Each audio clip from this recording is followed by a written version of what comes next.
আসসালামু আলাইকুম, welcome to my BCS ভয়েজে। এটা হচ্ছে আমার 45 দিনের স্টাডি চ্যালেঞ্জের 22তম দিন। এমনিতেও 47তম বিসিএস প্রিলির পরীক্ষার বেশি একটা দিন বাকি নেই। আজকে হচ্ছে 16 তারিখ, তো বেশি হলে 1 মাস আছে। আর তার মধ্যে আমার তো আরও সময় কম, যেহেতু আমার স্কুল টিউশন আছে। এর মধ্যেও 2 সপ্তাহ শেষ করে ফেলছে অসুস্থতায়। প্রায় 2 সপ্তাহ ধরে আমার অনেক জ্বর। আসলে এটা এখন সিজনাল ভাইরাল ফিভারটা। আমার স্কুলেরও বেশিরভাগ বাচ্চাই দেখা যাচ্ছে যে এই জ্বরের মধ্যে পড়ে আছে। আমার আম্মু, আমার স্কুলের যে ফেলো টিচাররা আছে ওনারা, মানে এটা এখন সব ঘরে ঘরে বলতে গেলে। আমি অনেক দোয়া করতেছিলাম যে আমি অন্তত ব্রেলি পরীক্ষার আগে অসুস্থ না হই, আমার যেন শরীরে এনার্জি থাকে যে সারাদিন কাজ টাজ করে আমি রাতে একটু পড়তে পারি। তার মধ্যে এমন অসুস্থতা যে আমি স্কুলেও ঠিকমতো যাইতে পারতেছি না, বাচ্চাদেরও 18 তারিখ থেকে পরীক্ষা, বাচ্চাদেরকেও পড়াইতে পারতেছি না।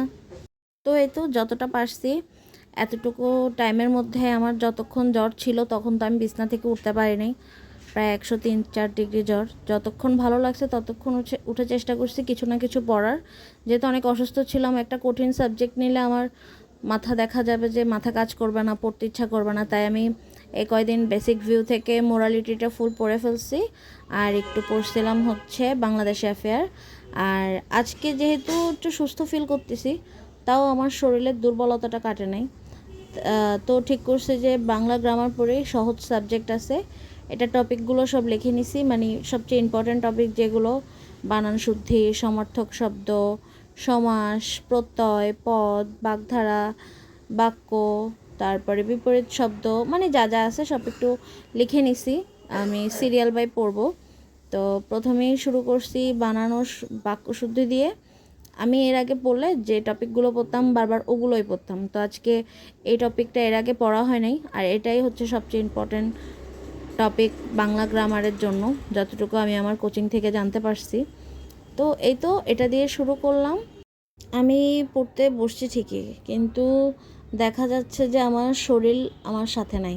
আমার বসতে অনেক কষ্ট, বসে থাকতে কষ্ট হচ্ছে, হাত পা ব্যথা করতেছে, কিন্তু মনের মধ্যে থেকে কোথাও এক জায়গা থেকে আসতেছে, শরীরের শক্তি হয়তো শেষ, কিন্তু মন থেকে আসতেছে যে না একটু পড়ি, হয়তো আমার 47 প্রিলি পাস হইলেও হয়ে যেতে পারে। মানে ইচ্ছা শক্তিটা অনেক, আমার শরীরে শক্তি না থাকলে কি হয়েছে। আমি শুয়ে শুয়ে ট্রাই করছি যে ক্লাস করার। তো এই তো। আর হচ্ছে বানান শুদ্ধির অধ্যায়টা অনেক বড় ছিল, পড়তে খুবই কষ্ট হচ্ছিল, আর বইয়ের দিকে তাকানোই যাচ্ছিল না। বই বা মোবাইল আমি টিপতে পারতেছিলাম না অসুস্থতার কারণে। এখনও যদিও শরীর খারাপ আছে, কিন্তু চেষ্টা করতেছি কাজ করার। আর এই তো ওই দিন পড়ে বিকালের দিকে গিয়েছি, আমি অর্ধেক বাচ্চা পড়াইছি, অর্ধেক আমার বোন পড়াইছে। এরপর গেছিলাম ডাক্তারের কাছে, কারণ অনেক দিন ধরে ডাক্তারের অ্যাপয়েন্টমেন্ট রাখতেছিল আমার খালামণি, আর আমি পিছাচ্ছিলাম যে পরে যাই। ডাক্তারের কাছে যাইতে খুবই প্যারা লাগে, দেখা যায় যে অনেক পরীক্ষা দেয়, টেস্ট করায়, ব্লাড টেস্ট করায়, আমার অনেক কষ্ট লাগে ডাক্তারের কাছে যাইতে। তাও ওই দিন জোর করেই বলতে গেলে যাইতে হয়েছে, কারণ ওই দিন না গেলে আমার আম্মাকে দেখা যেত আমাকে অসুস্থই বের করে দিত ঘর থেকে, যে তুই ডাক্তারের কাছে যাবি না, অসুস্থ ঘরে পড়ে থাকবে কেন।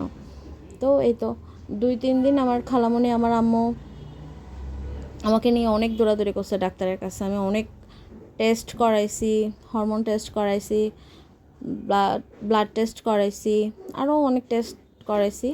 শুধু যে জ্বরের কারণে, এর জন্য না, আমার শারীরিকভাবে আরও সমস্যা ছিল এই কারণে। তো অনেক টাকার টেস্ট করাইছি শুধুমাত্র, মানে আমার 1 মাসের বেতনের অর্ধেক চলে গেছে এর পেছনে। তো মেডিকেল থেকে এসে আমি অ্যাপ্লাইও করে ফেলছি আজকে 49তম বিসিএসে। তো ওখান থেকে এসে দেখতেছি যে পুরো 12টা বাজে। আমার আস্তে আস্তে এত লেট হয়েছে, ডাক্তারের চেম্বারও অনেক দূরে ছিল, শহরের দিকে ছিল একদম। তো 12টা বাজে। তো আমি ভাবতেছি এখন কি করব, আমি কি ঘুমাই যাব? কারণ আগামীকালকে আমার ক্লাস আছে স্কুলে। তো আবার ভাবতেছি যে না, এই দিনটাকে কাউন্ট করি, যদি এটা পরের দিন থেকে শুরু হবে। 17 তারিখ অলরেডি হয়ে গেছে, তাও আমি 12টা বাজে পড়তে বসছি। সকালবেলা পড়তে বসছিলাম, তখনকার বানানো শুদ্ধি একটু বাকি ছিল, তারপরে রাতে বাকির যেতটুকু ছিল ততটুকু পড়ছি। এরপরে সমার্থক শব্দ পড়ছি, আর হচ্ছে শব্দ পড়ছি। ইচ্ছা ছিল যেহেতু শনিবার বন্ধ আছে আমি 7 ঘন্টা পড়বো, কিন্তু আমার সকালের দিকে জ্বর ছিল, উঠতে পারি নাই, উঠে বসতে পারি নাই। টিউশন করাইছি, ডাক্তারের কাছে গেছি, অ্যাপ্লাই করে আসছি, তো এর জন্য 7 ঘন্টা হয়নি, 3.5 ঘন্টার মতো পড়ছি। আমি জানি এখন যতটুকু টাইম বাকি আছে এখানে সবাই 17 ঘন্টা, 16 ঘন্টা, 12 ঘন্টা ডেইলি পড়ালেখা করতেছে। তাদের সামনে আমার 3 ঘন্টা কিছুই না, কিন্তু আমি আমার আমার যতটুকু সাধ্য আমি অতটুকু চেষ্টা করতে চাই। বাকি ফলাফল দেখা যাবে, পাস ফেল অবশ্যই সবাই পাস করবে না, এমন না যে আমি ফেল করবো। আমার আশা আছে যে না আমিও পারবো পাস করতে। তো দেখা যাক কতটুকু পড়তে পারি সামনে। আমি একটা প্ল্যান বানাইছি, শেয়ার করব।